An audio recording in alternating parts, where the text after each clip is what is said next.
but I want to pray specifically for my Aunt Goldie and my Uncle Eric. God, I'm starting to see them the way that you do, through your eyes, and my heart just breaks that they don't know you and they don't know your love. Whenever I come in contact with them, God, I pray that you would just speak through me and help me love them the way you do, and help them see you through me. God, I just pray that you would just help me love them the way you do. Our marriage is struggling. We were pretty caught up in just man's world, at least for me being the husband.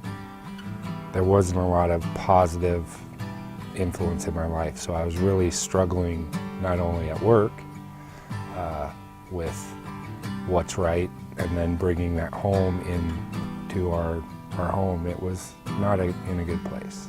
It broke my heart to know that they didn't know the truth, and they didn't know that there's a God that loves them so deeply and so passionately that they can't feel that love anywhere else but through Him. And I felt selfish knowing that I knew that love and they didn't, and they were struggling with their marriage or just income or whatever the situation was. I knew the answer, and I wanted to share that more with them than anything else. When I would see her and she would come over, I'd walk in the house, I'd be in the middle of my day, just chaos, work, and I would see her reading her Bible, and in my head, I look back as when I was a kid, and I would be like, oh, here's this person reading her Bible. And so I would tease her. I would say, oh, what are you going to go ask? You're going to go repent? You're going to go ask for forgiveness, you know? And I didn't think at the time of how hurtful those things are. When I would go over there, I would try to be super intentional with them. And even if I was having a hard day, I would be praying at the same time I was with them. Even if they were talking to me, I'd be like, okay, God, however you can use me, because I don't know exactly what to do or exactly what to say to them in their situation. But I tried really hard to be intentional about praying for them. Brittany had come over to my house, and she was in Kyra's room, just hanging out with her cousin. And I had a cross in my hands, and I gave it to her intentionally. I was just like, hey, I would love it if you had this. Do you want this? And my little girl said, we're really not into that God thing, when Brittany went to hand it to her. And I just happened to be walking by the room and I heard it. My heart sank when she said that. I was just so blown away, and she just kind of was like, oh, no big deal. Not really into that God thing.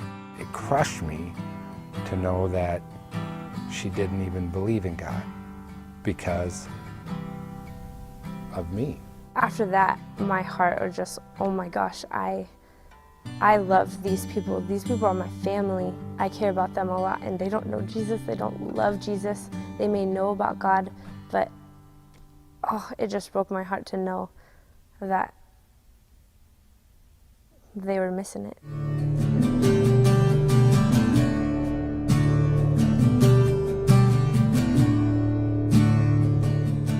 Brittany would come over quite a bit, and she would be doing her PPJ time. And you know, I didn't know what it was at the time, but I just saw her with her Bible and her journal, and I would always ask her, what are you doing? And we kind of gave her a hard time at first, but when you see her do it so much, you're like, okay, well, she's really into this. And so we started asking questions, and it just started from there. It was really, really cool to start to talk to her about the Bible and about Jesus in a real way, because I knew that she meant it and she really wanted to know. And it wasn't just trying to ask me to have conversation, but she wanted to know because she was seeking.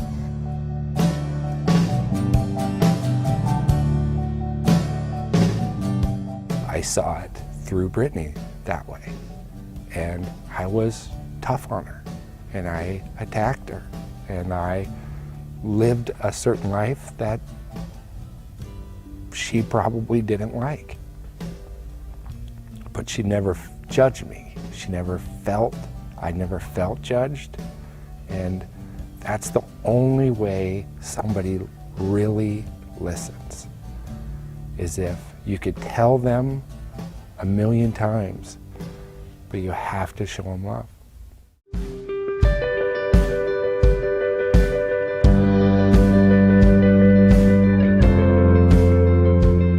It is so powerful to know that I can let go. I can let go of all this stuff that I've been dragging that's just trapped on me.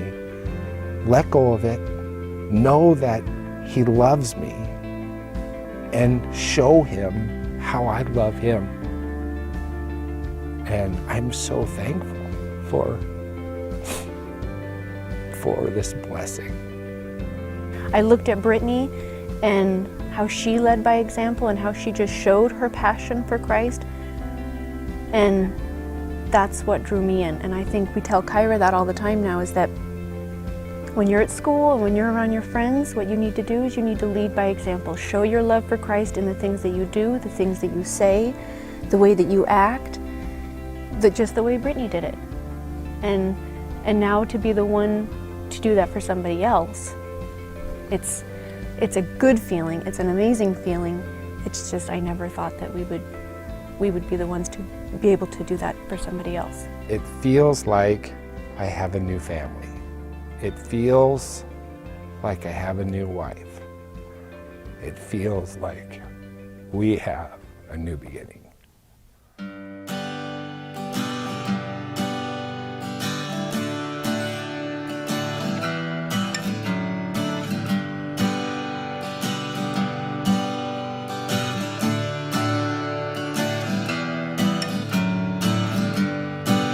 Have you figured out what you want to say? There's no way He won't take care of us. This beautiful person took away all of that baggage I was carrying and let me get rid of it and put it down and be patient and listen. And I see it in my girl, and I see it in my son, I see it in my wife, I see it in me, and it's so powerful. And I thank God that Brittany struggled through and never gave up on us. I hope you stay for a while. I hope you stay for a while. I hope you stay for a while. I hope you stay